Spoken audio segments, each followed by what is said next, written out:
राधे राधे महाराज जी। गुरुदेव, कृपया मार्गदर्शन करें कि आपके सत्संग से हमें ये पता चला कि संचित और क्रियामान कर्म को भजन के द्वारा नष्ट किया जा सकता है, परंतु प्रारब्ध सबको भोगना ही पड़ता है और बड़े बड़े महापुरुषों को भी प्रारब्ध भोगना ही पड़ा। और आपके श्रीमुख से ये भी सुना कि भगवान सर्वशक्तिमान है, सब कुछ करने में समर्थ है महाराज जी, फिर वो अपने भक्तों के प्रारब्ध को पूर्ण रूप से नष्ट क्यों नहीं करते? नहीं, जो सच्चा पहलवान होता है वो कायर और आलसी अपने चेला को नहीं बनाता है। अगर यहां मारा और थोड़ा सा वो कच्चा पड़ा तो हजारों हाथ यही मारेगा वो। तो फिर भगवान जगत गुरु अपने चेला को कच्चा कैसे रखेंगे?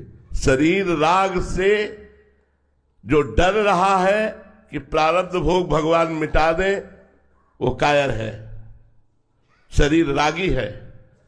अरे देखो, हमारे भगवान सर्वशक्तिमान और परम कृपाल होते हुए अपने चेला पर आरा चलवा दिया, मूरध्वज पर, अपने शरणागत पर राग पर आरा चलवा दिया। पूरे देह को चीर कर दो भागों में करो। क्या समझते हो हम जगत गुरु के चेला कोई साधारण थोड़ी? भगवान अपने पार्षद को कमजोर बनाएंगे क्या? बड़ा सा बड़ा प्रारब्ध भोग भी ऐसे हंसते हुए मुस्कुरा करके जब आग में झोंका गया प्रहलाद जी को, जहर पिलाया गया प्रहलाद जी को, बड़े बड़े गजराजों से रौंदा गया प्रहलाद जी को, अस्त्र शस्त्रों का प्रहार किया गया, कृत्या उत्पन्न की गई, क्या क्या नहीं किया गया, लेकिन बाल भी बांका नहीं हुआ। तो हमारी छाती चौड़ी होती है कि मेरा स्वामी इतना कृपालु है, इतना मजबूत कर देता है अपने दास को कि प्रकृति का कोई भी वार उसका बाल बांका भी न कर पाए।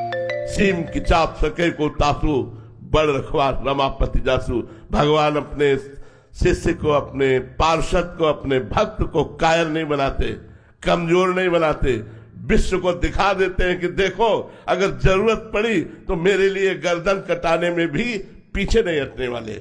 इसलिए भगवान प्रारब्ध नहीं मिटाते, प्रारब्ध भोगने की सामर्थ्य देते हैं। भोगो और मेरा स्मरण करते हुए जगत के लिए उदाहरण बनो, जगत को दिखाओ कि हम भगवान के हैं और हर कष्ट सहकर भगवान के हैं। इसलिए बड़े बड़े महापुरुषों के शरीरों में भीषण पीड़ा दी गई।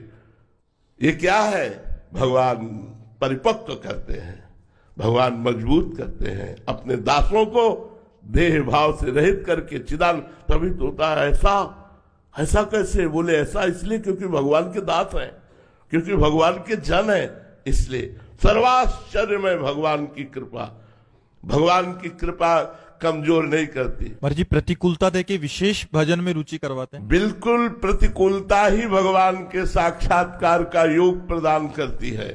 जब गजेंद्र ने देखा परिवार के सब लोग भाग गए, हाथी हाथिनियां सब छोड़ के चले गए, शरीर का बल भी हार गया, तब उसे याद आई भगवान की, हृदय से पुकारा हरि, एक सेकेंड में ग्रास से मुक्ति मिल गई। जब द्रौपदी जी ने देखा पांचों पति गर्दन झुकाए हैं, भीष्म आदि मौन धारण किए हैं, भुजाओं का बल थकित हो गया, 10,000 हाथियों का बल रखने वाला दुशासन बलवान खींच रहा है, जब देखा अपनी दांतों से भी साड़ी छूट जाएगी, गोविंद उसी क्षण वस्त्रावतार भगवान का हो गया।